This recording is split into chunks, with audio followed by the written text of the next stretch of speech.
Hi, Arun. Hi. So, actually, I was looking at some of your videos, recordings with homeschooling parents. और मतलब आप तो एक तरह से होम स्कूलिंग के क्या कहना चाहिए वेटरन है. You are not only homeschool your own three children, but you have also probably inspired some young parents to take up homeschooling for their children. तो मैं कुछ समय से सोच रहा था आपसे कभी मौका मिलेगा तो बात करूंगा कुछ डिटेल में. और मैंने जब ये वीडियोस देखे आपके तो मुझे लगा ये अच्छा मौका है आपसे कुछ मन में जो सवाल हैं कुछ जो बातें हैं शेयर करने के लिए. And then probably we can have a conversation on this. मेरा मेरा खुद का बैकग्राउंड ये है कि मेरी स्कूलिंग अल्टरनेटिव स्कूल में हुई है. So I wasn't home schooled, but I was part of the alternative schooling movement, if you can say. और मैं जो नॉर्मल प्रॉपर स्कूल है वो मैं क्लास एट्थ में ही गया पहली बार.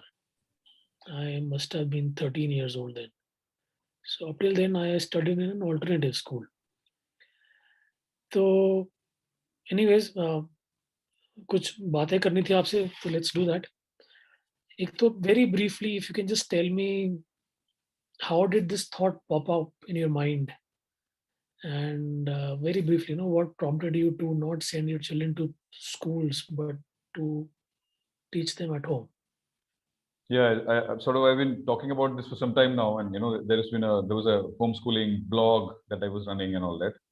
तो बेसिकली ये हुआ था कि हमारे बच्चे तीन बच्चे हैं और मेरी बीबी मैं दोनों हम दोनों को ही ज़्यादा विश्वास नहीं रहा है पूरे एजुकेशन सिस्टम में because it has been very easy for us. Both of us had found our education very easy, and our three children, and we also felt that we learned everything that we learned outside the school. you know so that is the background really. And then our daughter was in fourth standard, our second son was in first, and the third boy was supposed to go to school the next year. And we felt it was too much of a hassle, and that is how. And we've always been a little radical, both my wife and I. So we've been experimenting with all sorts of things, living arrangements, and I mean all sorts of experiments are going on. So this was just one experiment we thought we'd check out, and then sort of it turned out good for us. That's how we sort of fell into it. It just happened. A child who undergoes homeschooling, what is the content of education? Is he or she going through the same CBSE or ICSE books, or do parents like you design a different curriculum for for the child to go through? Like, So our children went through this NIOS, National Institute of Open Schooling. That's a 10th and 12th certification, and they use these NCRT textbooks till 10th, 12th. So first standard to 12th standard, they use the NCRT textbooks. But we did not actively school them. Like you go to a school and you have periods, and you have a teacher for each period and all that. First of all, we were not very interested in this whole content. So we had no faith in this content. पहले से लेके दोनों पत्नी और मुझे दोनों को ही इसमें कोई दिलचस्पी नहीं रही है, और हमारे लिए आसान रहा है, तो हमको लगता था कि आसान ही होगा, इसमें ज़्यादा कुछ माथापच्ची करने की ज़रूरत नहीं है. So our thing was that we used to hand these books to our children, saying, first standard ka bacha hai, he's got these 4 books or 3 books of NCRT or first standard. We'll say this is 1 year time you have, and you sort of have to go through this at your own pace, as and when you're depending on whatever you have to figure it out. And that's how it happened really. So sometimes they would come to ask us for some help, but I don't remember it too much. It's so easy. If a child knows how to read and write and a little bit of mathematics, going through all this school material is very easy. It seems like when I say it like this, it sounds very strange, because we are used to this idea that a teacher is required, and and you have to go to school and all that. But in our experiment, all this happened very as if just without thinking. We had to think even very little about all this. It just happened. And our children gave 10th and 12th exam and they sort of did well only.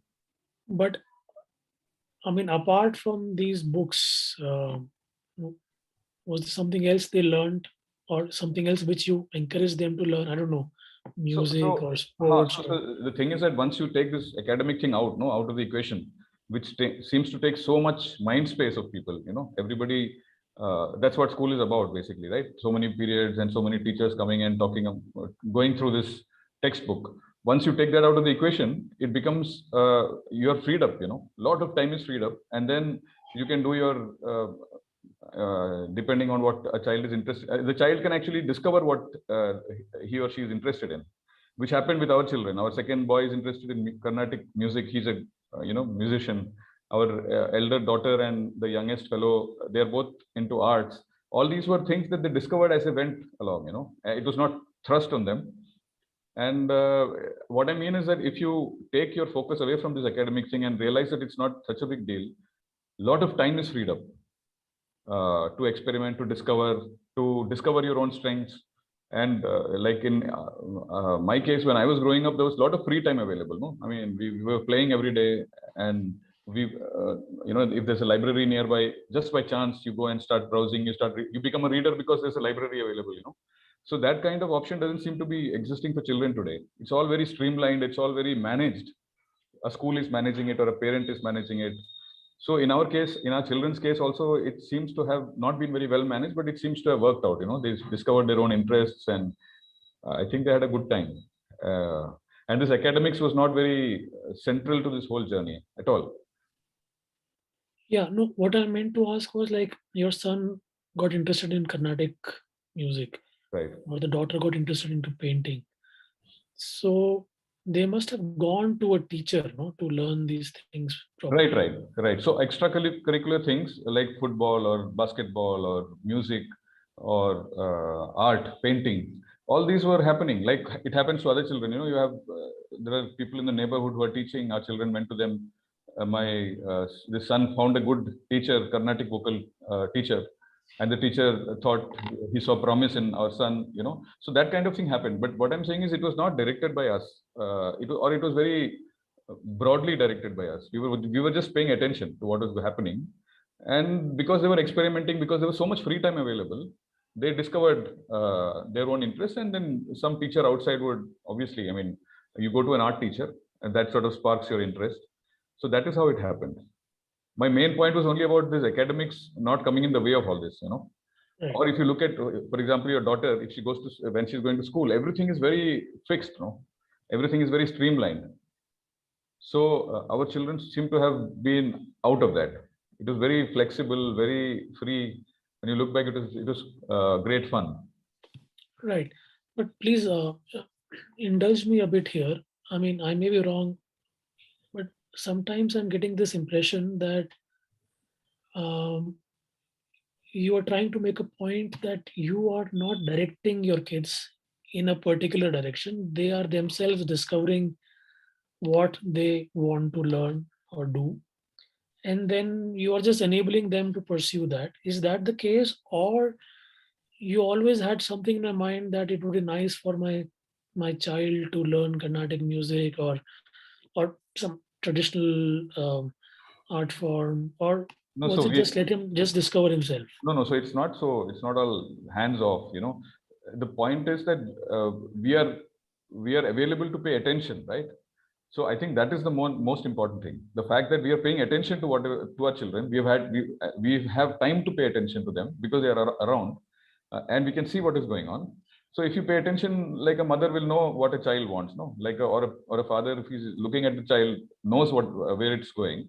So there will be some kind of a little bit of pushing also in if a child is resisting, just by out of I don't know, out of stubbornness, then a little bit of push will also be there. But all that is part of this whole, part of the whole deal. And but if you look at it broadly, I would say that it was the children discovering their own talents only.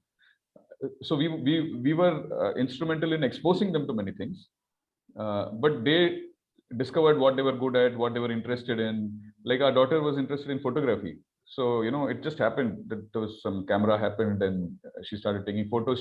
She became good at it. So we did, so it was not just that we enabled and it happened. We were also looking at it all the time, paying attention, talking about it, maybe directing it a little, but it is not my agenda that my son should become a Carnatic musician. It Right. happened because he had the talent and it came up basically. Right. So how is this different from, let's say, what happened to me in alternative school? My alternative school also encouraged me to discover my own interests. They called it free progress education. Let each of them discover their own path, and do experiments, and don't worry about failing in those experiments. So how is that different from homeschooling? Uh, Not very much actually, but there is a difference, which maybe it will be good to talk about that also. Think of an alternative school in Bangalore. Uh, the point is that people who are running it come from a particular. There is some kind of philosophy driving it at the back of Right. it, Right. and this happens more in this Waldorf like schools where everything is laid out.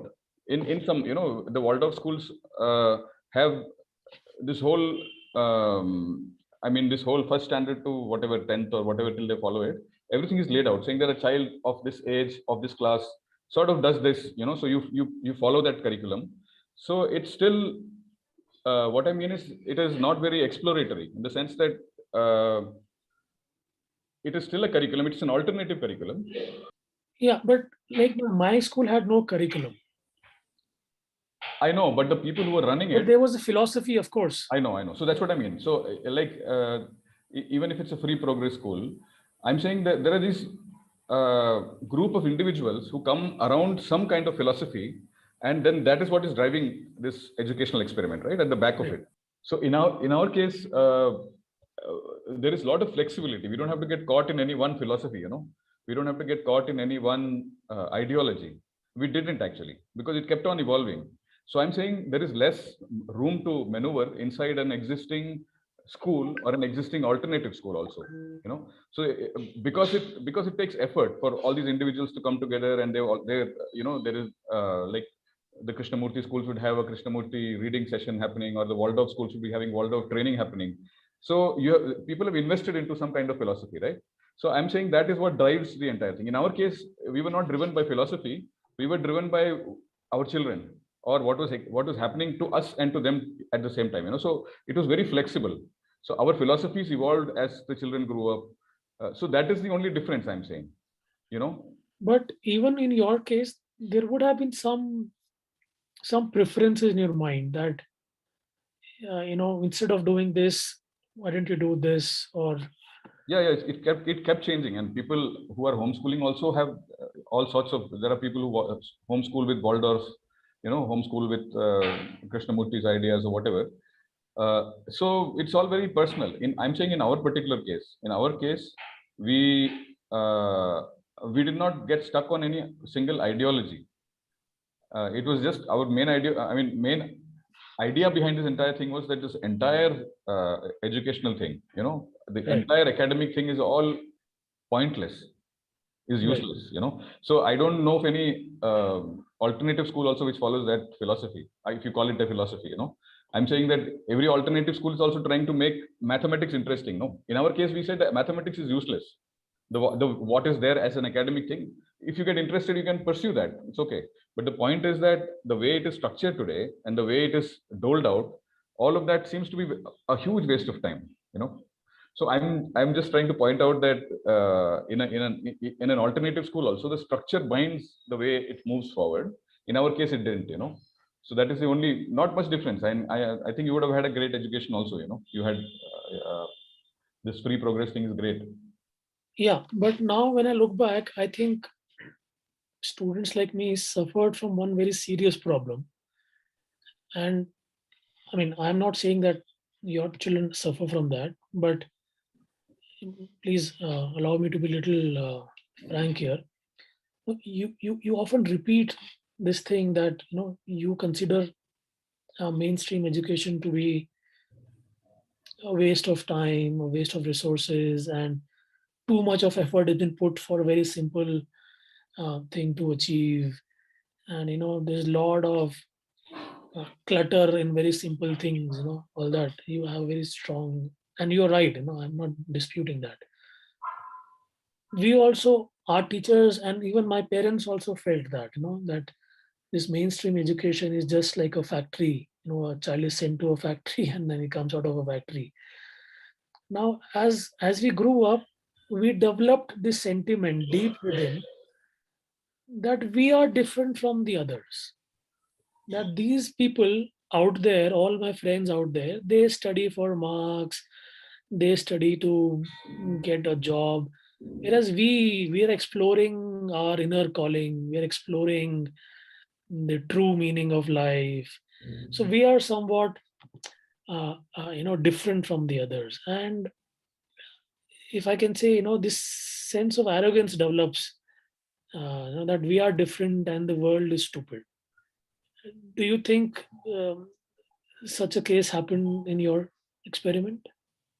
I don't know. I hope not. But if you think of a normal mainstream school, a mainstream school in which a 40 child classroom, in that also this thing happens. That children who are coming and the top 10 children are think of themselves as different because they're consistently coming first and second, and so that is what is valued in that environment. In your case, this ability to introspect is valued, and you're saying that that is what you thought was different. So I'm saying that this difference thing is not to do with alternative or mainstream or homeschool or anything. It's to do with an individual kind of thing, and wherever it stops, it's okay. No, I mean, the fact that if you amongst the group of your peers, if you are a person who can introspect, I think that is valuable, and you think that is what makes you separate or different from other people. I don't see any problem with that. But this idea of superiority, I'm saying that idea of superiority is also built in. No, like I go to IIT, I'm superior to other people. It's drilled into my head. No, Right, right. so it's not to do with alternative mainstream or anything. There's a hierarchy, and you get pegged into something. And for example, the IIT thing, people carry it through their lives. No, it Yeah, never yeah, goes. It never goes away. This thing that you're better, yeah, better. Just because I can do mathematics better doesn't mean I'm better. No. yeah. So, but that continues. So I'm saying that whether you take it with you after your schooling or your homeschooling is an individual thing only. And I don't think it happened with our children because there was a lot of conversation happening all the time. Maybe in the beginning there is this need to hide almost. Children may have a need to try to not stand out. People keep asking what is this, what do you do, how do you do. So they have to answer the same questions again and again. So that time there is a need to hide this whole thing. uh, but once they, and all of them I think cross that barrier also. After that they're just normal ordinary kids who just seem to have had a lot of free time. Right, They go to college, they get mainstream very nicely, all three of them. right, right. I don't know if that answers your question. Yeah, I think it does. In fact, I think it also makes sense to me that, I mean, college is a space where you meet all kinds of students from all over the country. Right. And, some have gone to top DPS public schools, and some have gone to village schools, and some of them have dropped out, gone to farming and rejoined. And so you have all kinds of students in college, which actually makes it a very comparatively a much more inclusive space than a school. A school is a very, very tightly knit space, people of the same background almost and of the same caliber. So I do understand that if a homeschooled child doesn't have problems, in going into a college and mixing up well, I do understand that. Yeah, so I thought these were some important points I thought I would like to discuss with you. And I've known you now for like maybe 2 years, 3 years. And although I haven't met any of your kids, maybe someday you'll bring them to Missouri. But I've certainly met your wife, Kanti. She's a Amitabh Bachchan of homeschooling, if I can say. I mean, her sheer confidence is amazing. So thanks, Arun, for this small conversation. Thanks, I Harsh. appreciate it. Yeah. Thanks. Wonderful. And specifically about your daughter and about her school, if you want to have a longer conversation about that, we can, we can do that also. We can plan. I'm saying that we are always in this, not too much in the mode of evangelizing, in the sense that, because we've seen where experiments have gone bad, but when we see reasonable people, we push it a little. We say that, why this seems to be a better option. It worked out for us. Yeah. So it's like a good thing that we had. We want to share that. Yeah. So that's where we come from now. Wonderful, Harsh. Thanks so much. Okay. Thanks, Arun. Thanks. Thanks. Bye. Bye. Bye.